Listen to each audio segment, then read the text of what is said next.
Seorang murid lelaki tahun 2 dikatakan mengalami pendarahan di kedua-dua belah telinga serta kecederaan pada tisu lembut di bahagian muka selepas mendakwa ditampar guru sekolahnya di Kota Baru, Kelantan Rabu lalu. In Ohio, a school employee is now out of a job. Check this out. He was caught on camera hitting a non-verbal autistic student, causing him to fall. சீனாவில் பள்ளிக்கு சென்ற தனது 5 வயது மகன் வீடு திரும்பியவுடன் ஆசிரியர் இன்று தம்மை அடிக்கவில்லை என மகிழ்ச்சியாக கூறியதை கேட்டு அதிர்ச்சியுள்ளார் தாய் ஒருவர். Kementerian Pendidikan memberi jaminan tidak akan sesekali berkompromi dengan sebarang bentuk keganasan termasuk buli yang membabitkan pelajar. Justru Menterinya Fadlina Siddiq memohon semua pihak supaya menghormati serta memberi ruang kepada pihak berkuasa untuk menjalankan siasatan berhubung insiden seorang pelajar yang didakwa digigit guru di sebuah sekolah di Pantai Timur baru-baru ini.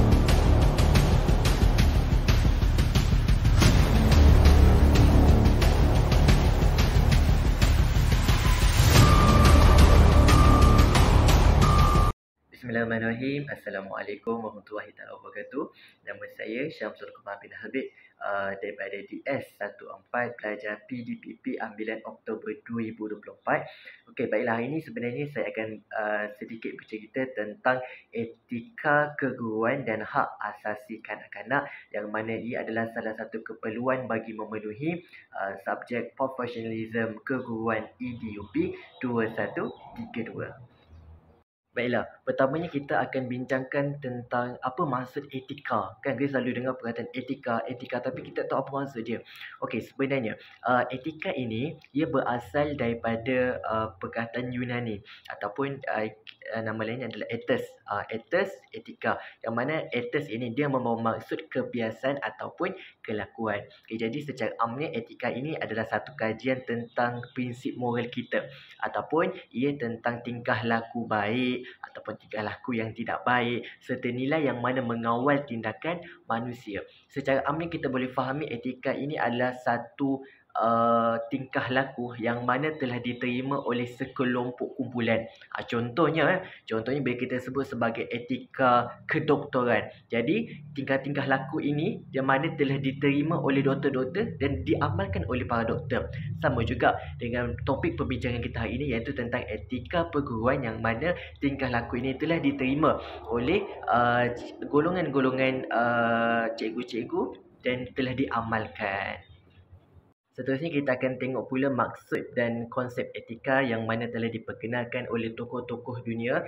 Yang pertamanya saya bawakan kata-kata Immanuel Kant, yang mana dia menyebutkan sebagai, yang mana dia adalah seorang ahli falsafah Jerman, yang mana dia memperkenalkan tentang konsep etika deontologi, iaitu bertanggungjawab moral yang mana ia adalah bersifat mutlak. Dengan satu kata-kata dia yang popular, bertindaklah menurut prinsip yang mana boleh dijadikan sebagai undang-undang sejagat. Maksudnya Immanuel Kant ini dia cuba untuk kita berfikir, bila mana kita nak buat sesuatu itu, tengok balik sama ada masyarakat ataupun komuniti boleh terima ataupun tidak. Jika boleh diterima, maka itulah yang kita anggap sebagai etika. Jika tidak, maka kita telah melanggar etika tersebut. Yang kedua adalah di mana kata-kata Aristotle.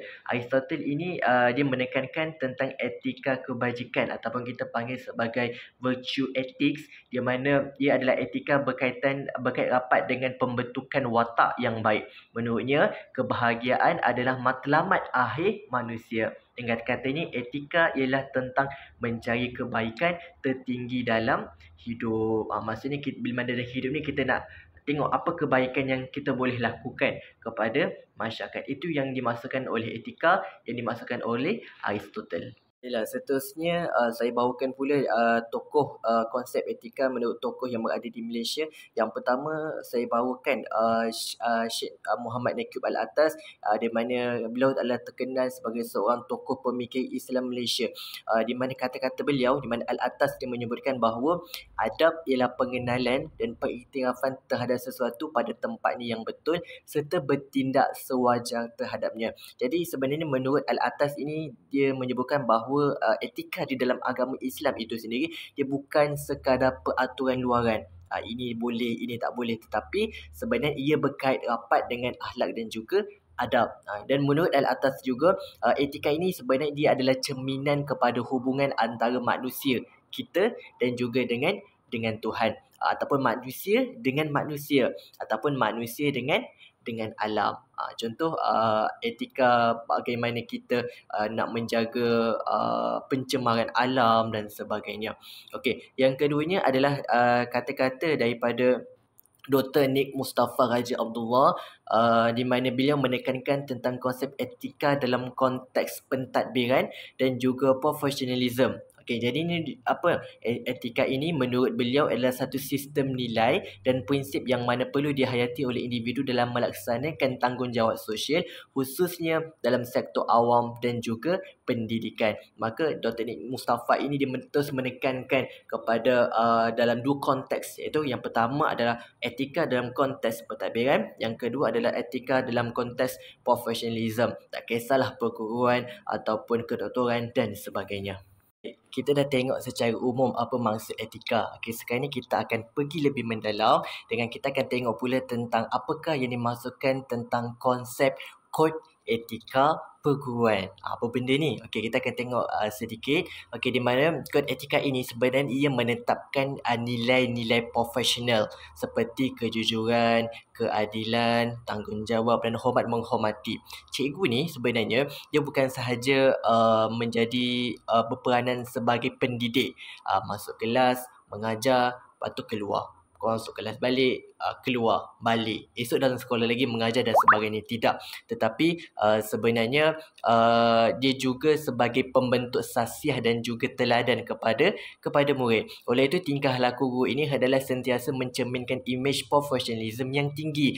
Disebabkan kenapa? Disebabkan cikgu ni dia bekerja di sekolah yang mana majoritinya adalah kanak-kanak, dan kanak-kanak ini dia banyak belajar melalui kepada apa?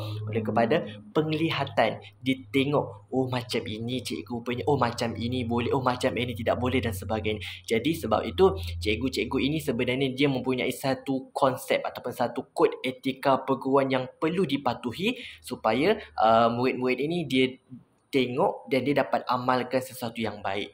Itu yang dimaksudkan tentang konsep kod etika perguruan. Jadi kita dah dengar sedikit tentang apa itu kod etika perguruan. Yang sebenarnya kod etika ini dia meliputi 5 aspek utama tanggungjawab sebagai cikgu ini. Kita akan tengok satu persatu. Okey, yang pertama sebenarnya adalah tanggungjawab cikgu itu terhadap siapa?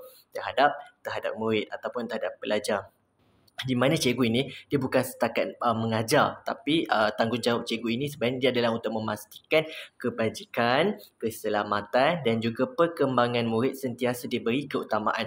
Cikgu juga perlu berlaku adil tanpa mengira latar belakang murid serta mengelakkan sebang bentuk diskriminasi dan salah laku. Contohnya kita bagi layanan istimewa kepada seorang murid, mungkin sebab dia anak cikgu ataupun mungkin sebab dia ni comel lah, jadi kita bagi layanan dekat dia. Dia tanya kita jawab, tapi bila murid lain tanya kita tak nak jawab.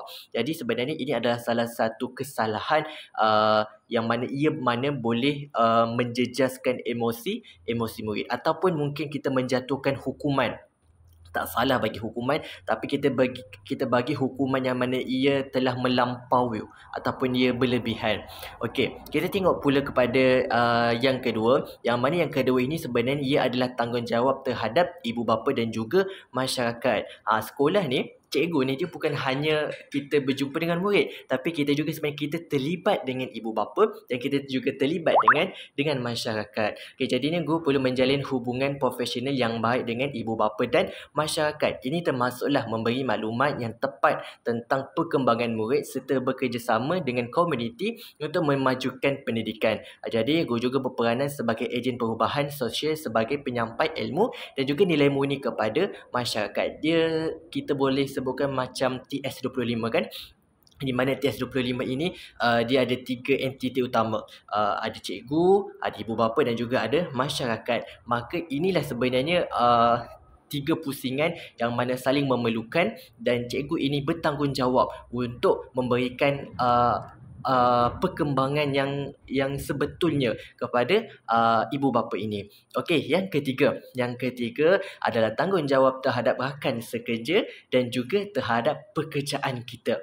Okey, iaitu hubungan profesional yang sihat antara cikgu amat penting bagi mewujudkan suasana yang kondusif. Cikgu juga sebenarnya perlu saling menyokong, menghormati pendapat dan bekerjasama demi kepentingan murid. Kita tahu sebenarnya setiap cikgu ini dia mempunyai point of view yang berbeza, kan? Betul, setiap kali mesyuarat dan sebagainya, tapi kita perlu bertemu kepada satu titik temu, yang mana titik temu inilah yang membuatkan kita dapat satu keputusan untuk siapa?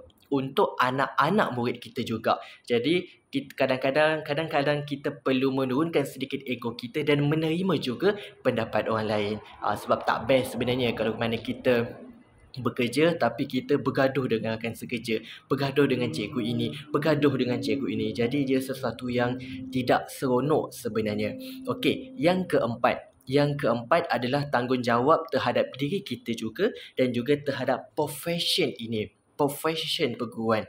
Jadi sebagai seorang yang profesional, cikgu juga sentiasa meningkatkan ilmu dan kemahiran dengan mengikuti kursus ataupun pembelajaran sepanjang hayat. Mereka juga perlu menjaga nama baik profesion serta mengelakkan sebang tingkah laku yang mana boleh mencemarkan imej perguruan seperti penyalahgunaan kuasa atau penglibatan dalam aktiviti tidak bermoral. Okey, jadi ni dekat sini kita boleh tengoklah sebenarnya cikgu ini memang kita mengajar, kan? Bila kita mengajar murid dan sebagainya. Tapi sebenarnya itu bukan tanda bahawa ilmu kita ini sudah cukup. Tidak. Tapi sebagai cikgu ini, sebenarnya kita ada satu tanggungjawab untuk belajar dan terus belajar. Kita nak anak murid kita belajar, tapi kita sebagai cikgu sini, kita kena sentiasa belajar. Belajar macam mana? Upgrade diri kita, perbaiki diri kita. Mungkin kaedah pertama ini tidak sesuai, kita belajar kaedah kedua, kaedah ketiga dan sebagainya. Jadi kita cari satu kaedah yang paling mudah, yang mana boleh supaya anak murid kita ini terima ilmu tersebut. Dan seterusnya, di mana terhadap profession ini kita boleh tengok mereka, masyarakat, komuniti, kebiasaannya mereka memandang tinggi status seorang cikgu ini. Sebab tugas sebagai cikgu ini sangat mulia, ya kan? Cikgu mengajar, cikgu mendidik, cikgu takdib, cikgu membimbing dan sebagainya. Jadi bila mana kita sebagai cikgu ini kita melakukan kesalahan-kesalahan jenayah, siapa yang buat itu? Cikgu. Maka ia akan memberikan satu persepsi buruk kepada golongan-golongan cikgu ini. Cikgu melakukan jenayah, cikgu terlibat dengan rasuah dan sebagainya. Maka ia telah mencemarkan nama mulia seorang cikgu yang mana tugasnya mulia mengajar, mendidik, menjadikan seorang murid itu sebagai seorang manusia. Okey, yang kelima yang terakhir adalah tentang tanggungjawab kita terhadap negara kita. Okey, jadi sebenarnya di sini cikgu berperanan membentuk warga negara yang bertanggungjawab, berakhlak mulia dan patriotik. Oleh itu, cikgu juga menyampaikan kurikulum yang selaras dengan dasar pendidikan negara dan berusaha membina generasi yang bersatu padu dan berintegriti. Jadi dekat sini cikgu sebenarnya kita ada satu tanggungjawab yang besar. Kita bukan hanya nak menjadikan mereka pandai, kita bukan hanya nak menjadikan mereka tahu 1 + 1 2. Tidak. Tapi tugas sebagai cikgu ini sebenarnya lebih daripada itu, di mana kita mahu menerapkan tentang integrasi nasional di antara kaum yang pelbagai. Kita mahu menjadikan anak-anak murid kita ini bila mana mereka keluar daripada sekolah, mereka menjadi insan-insan yang berbudi, insan-insan yang berakhlak mulia, insan-insan yang beradab pekerti. Maka inilah sebenarnya satu tanggungjawab yang besar yang dipikul di setiap bahu cikgu-cikgu ini. Contoh bila mana kita di sekolah kita nampak ada murid kita yang mana membuang sampah merata-rata. Tapi mungkin contoh cikgu pertama dia kata, ini bukan masa aku, sekarang ni adalah waktu aku rehat, jadi buat apa aku perlu tegur. Tidak, itu bukan cikgu. Tapi cikgu yang sebetulnya dia kata, awak buat apa ni? betul tak apa tindakan awak ni? Kita tanya murid kita. Dan kita tegur dia, sepatutnya dekat mana tempat sampah ni? Dalam tong sampah. Jadi, cikgu ini dia berperanan untuk mendidik akhlak dan juga adab kepada anak-anak murid kita. Okey, jadi secara kesimpulan yang saya boleh simpulkan sedikit di sini adalah kod etika perguruan bukan saja satu dokumen formal yang mana tertulis hanya di atas kertas. Tidak, tetapi dia merupakan asas kepada pembentukan guru itu yang mana berintegrasi dan profesional. Pematuhan terhadap kod ini akan memastikan profesion keguruan terus dihormati serta mampu melahirkan murid yang cemerlang dari segi akademik dan juga sahsiah. Justru setiap guru perlu memahami, menghayati dan mengamalkan kod etika ini dalam setiap aspek kehidupan profesion mereka. Jadi kita fahami, kita baca dan kita selami dalam hati kita dan kita sematkan dalam hati kita tentang kod etika perguruan. Ini adalah nyawa kita. Ini adalah panduan kita sebagai seorang cikgu. Kita akan sambung pula kepada tentang hak asasi kanak-kanak. Jadi hak asasi kanak-kanak ini sebenarnya dia merujuk kepada siapa? Dia merujuk kepada kanak-kanak dan dia merujuk kepada apa? Dia merujuk kepada hak-hak asas yang mana setiap kanak-kanak ini wajib miliki, siapa pun dia, apa bangsa dia sekalipun, tanpa diskriminasi. Tak kisahlah dia anak gelandangan, anak orang kaya, anak yatim, Cina, India, Melayu dan sebagainya. Maka dia tidak ada perbezaan. Mereka semua ini selagi mana mereka bergelar kepada kanak-kanak, maka mereka tertakluk kepada hak asasi kanak-kanak ini. Jadi apa hak-hak mereka? Yang pertamanya adalah ia termasuklah hak untuk kanak-kanak ini hidup ataupun hak untuk mendapatkan pendidikan, mendapatkan perlindungan daripada keganasan dan pengabaian serta hak untuk berkembang secara sihat daripada segi fizikal, mental dan juga emosi. Maka mungkin sebagai contohnya ada kanak-kanak yang mana dia mendapat makanan, tempat tinggal dan sebagainya tapi didera oleh ibu bapanya. Maka ia telah melanggahi hak asasi kanak-kanak ini kerana ia telah mencalakan ataupun menyebabkan kanak-kanak ini tumbuh besar dengan kecalaran daripada segi fizikal, mental dan juga emosi. Jadi hak-hak ini sebenarnya telah diperakui melalui beberapa dokumen dan perjanjian antarabangsa seperti konvensyen mengenai hak-hak kanak-kanak ataupun kita sebut sebagai CRC oleh Pertubuhan Bangsa-Bangsa Bersatu PBD, yang mana sebenarnya hak-hak ini dalam CRC ini telah diratifikasi oleh Malaysia pada tahun 1995. Jadi kita Malaysia telah menerima apa yang telah dibentangkan mengenai hak asasi kanak-kanak ini dan kita telah bersetuju dan kita telah mengamalkannya dalam undang-undang kita di Malaysia ini. Baiklah, kita akan pergi lebih detail di mana banyak salah laku yang mungkin dilakukan oleh cikgu-cikgu di sekolah seperti rasuah, pecah amanah dan sebagainya. Tetapi pada hari ini sebenarnya saya hanya akan menceritakan tentang tingkah laku cikgu yang mana telah mencederakan murid kita secara fizikal. Saya ada bawakan beberapa contoh yang mana sebagai contoh yang pertama telah dikeluarkan oleh Estok Awani pada 11 Oktober 2024 di mana seorang bekas cikgu ini telah diperintah untuk bayar ganti rugi sebanyak RM85,000 kerana telah memukul murid dengan penyapu. Jadi sebenarnya peristiwa ini berlaku sebelum itu lagi, cumanya akhirnya telah diputuskan oleh Mahkamah Tinggi Shah Alam yang mana telah memerintahkan seorang bekas murid Sekolah Kebangsaan di Selayang untuk membayar ganti rugi sebanyak RM85,000 kepada bekas anak muridnya kerana telah memukul murid tersebut dengan penyapu sehingga mana telah menyebabkan kecederaan yang memerlukan 5 jahitan di kepala. Mungkin kita rasakan kita pukul sikit je, tapi kita kena sedar bahawa anak murid kita ini mereka kecil dan mereka agak sedikit rapuh berbanding dengan kita. Tenaga orang dewasa kuat berbanding mereka. Jadi mungkin kita rasa kita hendak mendidik mereka, kita nak memukul mereka sedikit tapi tanpa sedar kita telah melampaui batas. Mungkin disebabkan amarah kita yang terkumpul dan sebagainya.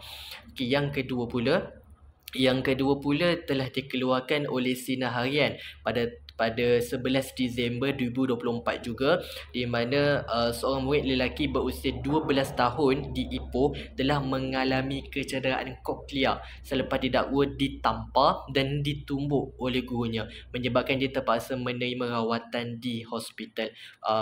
Perkara yang sama yang sebelum tadi menggunakan penyapu, yang kedua ini adalah dengan menggunakan tangan, yang mana ia akhirnya menyebabkan kecederaan pada kokliar, pada mata ini. Maka inilah perkara-perkara yang kita hendak elakkan berlaku kepada anak-anak murid kita. Berita yang ketiga pula adalah dikeluarkan pada 18 September 2023 oleh ASEAN One, di mana ia menyebutkan bahawa seorang pelajar sekolah menengah di Pulau Pinang telah hampir buta selepas terkena rotan di mata oleh gurunya, menyebabkan kecederaan serius. Kita faham mungkin anak murid kita melakukan kesalahan, melakukan kesilapan dan mereka dirotan, tapi mungkin ketika mana proses itu berlaku, ada berlakunya sedikit pergelutan, pergaduhan dan sebagainya, hingga akhirnya rotan itu terkena pada bahagian muka dan ia hampir menyebabkan anak murid ini menjadi buta. Tapi inilah perkara-perkara yang kita takutkan berlaku, di mana ia boleh merosakkan kehidupan kita sebagai cikgu, dan dia boleh merosakkan kehidupan anak murid kita. Ia boleh menjadi kecederaan kekal kepada mereka dan kita boleh didakwa dengan undang-undang. Berita yang keempat adalah yang mana dikeluarkan oleh Esok Awadi baru lagi, iaitu pada tahun ini 2025, yang mana telah dikeluarkan pada 20 Mac, di mana seorang guru lelaki berusia 40 tahun di Alor Gajah, Melaka ditahan polis kerana disyaki memukul seorang murid perempuan berusia 10 tahun menggunakan buku dan mendaik rambutnya hingga menyebabkan trauma kepada mangsa. Jadi mungkin kita lihat yang kes ini dia tidak berlaku kecederaan yang serius kepada fizikal, ya. Cikgunya mungkin menampar dengan buku sedikit kuat, tetapi tidak sampai mencederakan, mungkin tidak lebam dan sebagainya, tetapi hingga akhirnya dia menyebabkan murid ini trauma untuk pergi ke sekolah, takut untuk berjumpa dengan cikgu, takut untuk ke sekolah, takut untuk mendengar nama cikgu dan sekolah. Maka inilah antara perkara-perkara yang kita mahu elakkan berlaku kepada murid kita.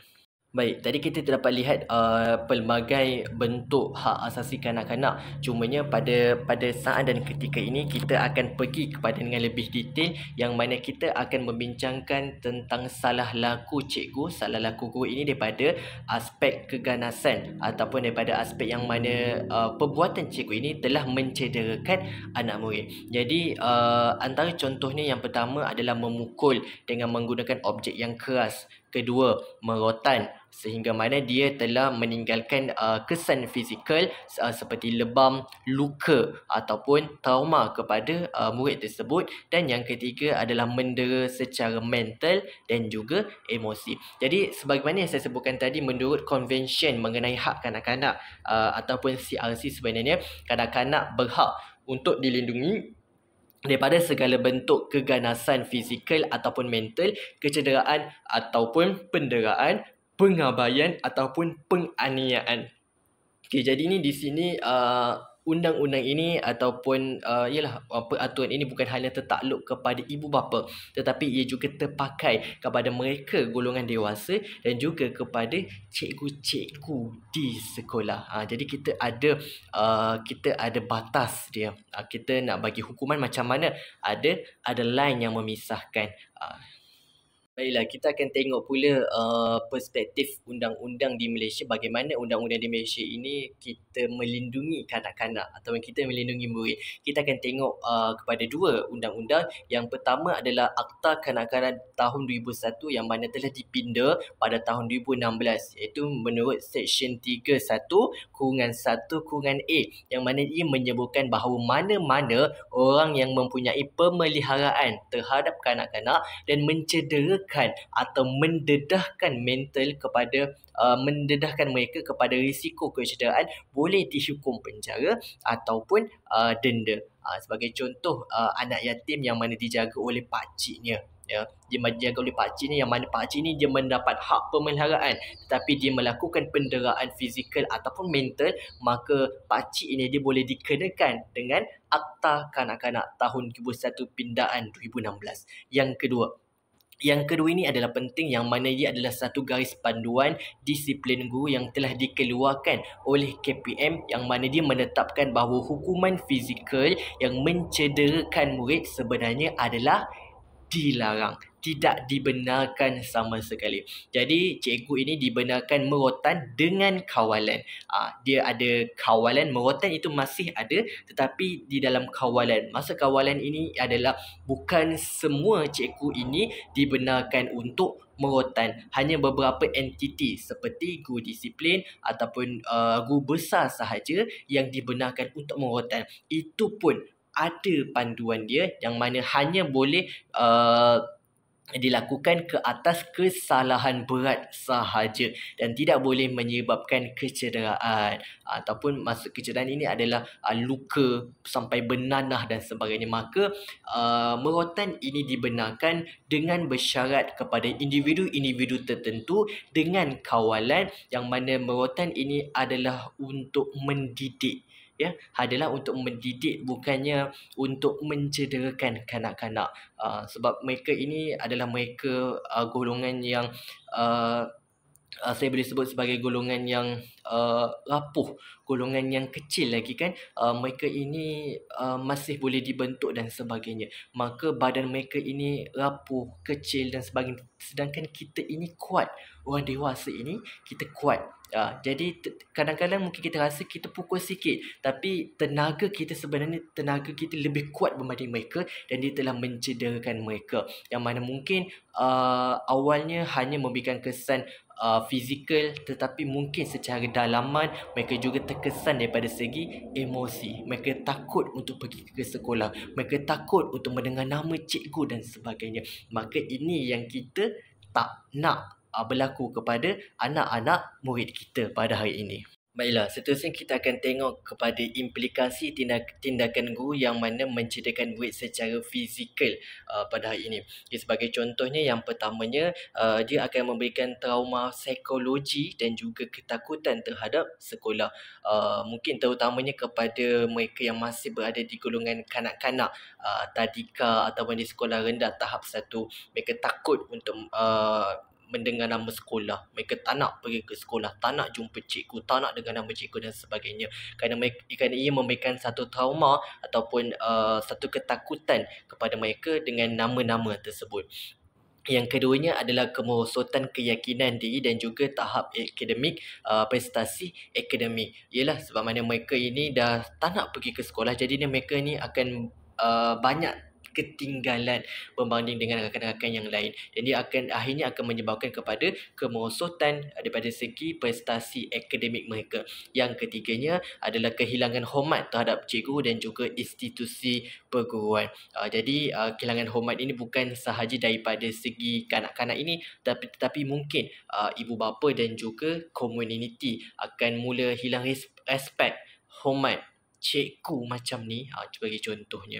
Dan yang keempatnya adalah di mana boleh berlakunya tindakan undang-undang diambil terhadap cikgu-cikgu yang melakukan kecederaan secara fizikal ini. Dan inilah yang kita mahu elakkan. Kita mahu bekerja kan, kita mahu menyara keluarga kita mahu mendapatkan gaji untuk keluarga kita, tapi pada akhirnya kita pula diambil undang-undang. Maka ini telah merencatkan kita punya niat yang baik. Yang kelimanya adalah mencemarkan nama baik profession perguruan, hingga akhirnya nanti mungkin masyarakat tidak lagi memandang cikgu ini sebagai tugas yang mulia. Mungkin mereka menganggap cikgu ini sebagai sama sahaja dengan profession yang lain. Maka ini adalah antara implikasi yang mungkin berlaku seandainya cikgu-cikgu melakukan melakukan kecederaan fizikal kepada murid seperti memukul, merotan sehingga mencederakan dan lain-lain. Okey, baiklah. Seterusnya kita akan tengok pula kepada apakah cadangan penyelesaian dan juga langkah pencegahan kepada isu-isu ini. Kita tidak mahu kita sebagai cikgu ini diambil tindakan undang-undang. Kita tidak mahu anak murid kita ini terjejas emosi, fizikal dan sebagainya. Jadi apa perlu kita lakukan untuk mengelakkan hal ini daripada berlaku? Okey, pertamanya sebagai contoh, cadangan yang pertama adalah supaya kita dapat melakukan latihan profesionalism, iaitu menyediakan latihan wajib berkaitan psikologi kanak-kanak, pengurusan emosi dan juga teknik disiplin berhemah.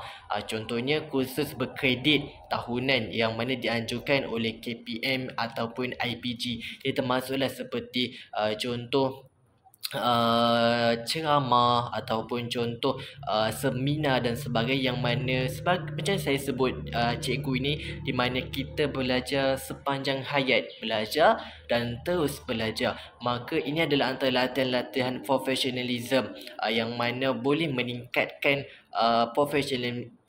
profesionalism kita dan mengelakkan kita daripada melakukan perkara tersebut ataupun mengatasi ataupun membatasi ataupun melepasi satu garisan yang mana tidak wajar untuk kita lepasi. Okay, yang kedua adalah peneguhan kod etika, iaitu pengokasan kod etika perguruan dan garis panduan disiplin murid seperti menyediakan saluran aduan selamat untuk murid dan juga ibu bapa melapor kes keganasan ataupun kecederaan yang berlaku kepada anak-anak murid kita. Okay, jadi kita ada banyak sumber. Sebagai contoh, ibu bapa boleh terus berhubung dengan guru kelas ataupun ibu bapa boleh berhubung dengan pihak sekolah, dengan barisan pentadbir, guru besar dan sebagainya. Tetapi seandainya perbincangan ini tidak menjumpai titik temu, maka perkara ini boleh dibawa kepada PPD ataupun satu term yang kita sebagai penjawat awam takut adalah SISPA dan sebagainya. Okey, jadi ini adalah antara-antara yang boleh dilakukan di mana aduan-aduan ini boleh disalurkan kepada tempat-tempat yang sewajarnya. Langkah ketiga ataupun cadangan yang ketiga adalah melalui pendekatan disiplin positif, di mana sekarang ini kita tahu bahawa sebagai cikgu kita tidak boleh melakukan hukuman fizikal ataupun kekerasan, tetapi kita boleh menukarkan kaedah tersebut dengan apa? Dengan menggantikan hukuman fizikal dengan kaedah disiplin positif. Contohnya seperti kaunseling, peneguhan tingkah laku baik ataupun refleksi murid. Sebagai contoh, program sekolah penyayang yang mana telah dilaksanakan ataupun diperkenalkan oleh KPM. Jadi ada banyak kaedah bagaimana sebagai contoh macam sistem salaku disiplin murid SSDM, yang mana sekarang ini telah ditambah baik dengan sistem apa? Sistem amalan baik, iaitu apabila murid ini melakukan amalan baik, kita tambahkan markah mereka dekat situ. Kita tambahkan nama-nama mereka. Maka ini adalah sesuatu peneguhan positif ataupun sesuatu perkara baik yang mana dilakukan, dan ia mengelakkan kita daripada melakukan hukuman fizikal. Sebagai contohnya pada hari ini kita masuk ke dalam kelas dan kita dapati hampir separuh pada murid kita tidak melakukan kerja sekolah yang kita bagi. Kita tidak boleh mendenda mereka, kita tidak boleh membuatkan mereka berjemur di tengah panas, kita tidak boleh memukul mereka. Jadi apa yang boleh kita lakukan? Okey, mungkin pertama ini kita tegur, dan yang keduanya adalah mungkin perkara yang boleh kita lakukan adalah kita memasukkan nama-nama mereka yang lakukan kerja sekolah ini ke dalam amalan baik. Jadi kita sebut, okey, nama-nama murid yang buat kerja hari ini saya akan masukkan kepada amalan baik. Jadi siapa-siapa nanti yang lain ni pun mungkin kamu boleh join juga. Kalau kamu buat kerja sekolah saya next time, saya akan masukkan nama kamu juga. Maka inilah adalah salah satu contoh pendekatan disiplin positif yang mana boleh kita lakukan di sekolah terhadap murid-murid kita. Yang kedua adalah tentang sokongan psikososial, iaitu kita memberikan ruang kepada guru untuk meluahkan tekanan kerja secara sihat. Yang ini peranan apa? Ini peranan aktif guru bimbingan dan kaunseling GBK dalam kes ini. Jadi kita faham sebagai cikgu ni kita bukanlah robot. Kita juga adalah manusia yang penuh dengan perasaan, dengan emosi, dengan isu-isu yang berlaku di rumah, isu rumah tangga, isu bersama dengan anak murid, isu akan sekerja dan banyak isu yang mana kita akan hadapi. Tetapi dan hingga akhirnya bila mana cikgu ini memendam tanpa niat, ya, mungkin tanpa niat kita melepaskan geram tersebut, kita melepaskan amarah tersebut kepada anak murid kita. Maka inilah yang kita tidak mahu berlaku kepada anak murid kita. Jadi di sinilah peranan GBK, guru bimbingan dan kaunseling, untuk memberikan nasihat yang terbaik. Untuk mungkin guru bimbingan kaunseling boleh memberikan mungkin bukan memberikan penyelesaian, tapi kadang-kadang kita sebagai manusia, kita hanya mahu seseorang untuk mendengar kita.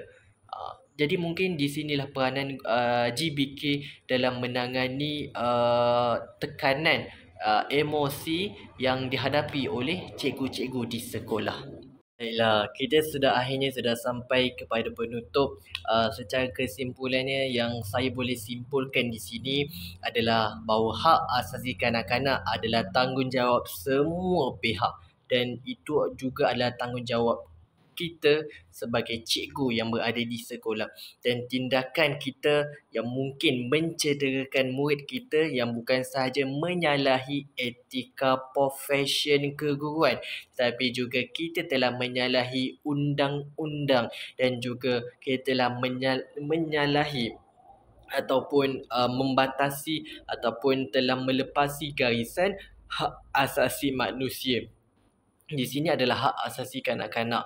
Oleh itu, cikgu perlu sentiasa peka dan berhikmah dalam mendidik murid sejajar dengan prinsip pendidikan yang selamat dan berperi kemanusiaan. Kita mahu memberikan pendidikan kepada anak-anak, bukan kita mahu mencederakan mereka. Kita mahukan yang terbaik untuk anak-anak kita. Kita mahukan mereka ini menjadi manusia yang lebih baik daripada kita.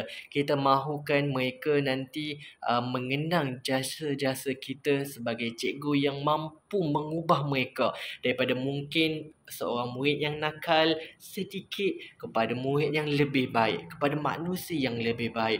Mungkin daripada murid yang mana mereka tidak mendapat didikan agama, kita berikan didikan agama kepada mereka. Mungkin satu hari nanti anak murid kita inilah yang akan menjadi peguam membela kita. Mungkin anak murid inilah yang akan menjadi cikgu juga, mengajar pula anak-anak kita. Mungkin anak murid kita pada hari ini yang akan menjadi doktor yang merawat kita ketika mana kita sakit. Maka kita lakukanlah yang terbaik dalam kehidupan kita, lakukanlah yang terbaik dalam profession kita sebagai seorang cikgu, yang mana cikgu ini tugas dia sangat mulia. Tugas dia adalah untuk mendidik anak-anak murid kita. Maka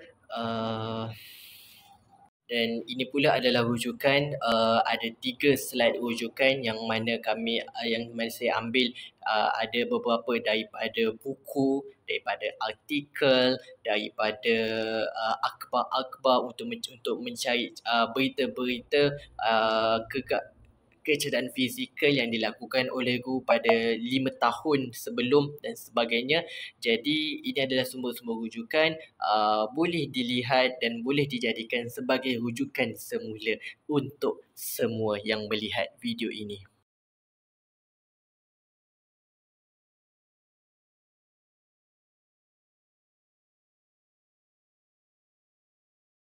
Baiklah, sebelum saya mengundurkan diri, suka untuk saya membacakan beberapa rangkap pantun. Dengarkan. Anak kecil yang bermain di bawah redup sinaran mentari. Hak kanak-kanak wajib dipelihara agar mereka membesar harmoni. Bunga mekar jangan dipetik, biarkan tumbuh di taman permain. Anak kecil jangan disakit, tubuh dan jiwa perlu damai. Marah jangan, naik tangan, didik dengan sepenuh hati. Kata lembut jadi pendidik, bukan herdik yang menyakiti. Lindungi anak dari bahaya, tak kira bangsa, agama, warna. Mereka amanah, harta berharga, layak hidup dengan gembira. Maka ini sahaja daripada saya. Semoga segala perkongsian-perkongsian saya daripada awal sampai ke saat ini, sampai ke hujung ini, membawa manfaat kepada semua. Membawa manfaat kepada diri saya sendiri, membawa manfaat kepada semua cikgu-cikgu, bakal-bakal guru-guru seterusnya, dan juga kepada masyarakat yang berada di luar sana. Jadi, sekian daripada saya. Wabillahi taufiq wal hidayah. Wassalamualaikum warahmatullahi wabarakatuh. Terima kasih semua.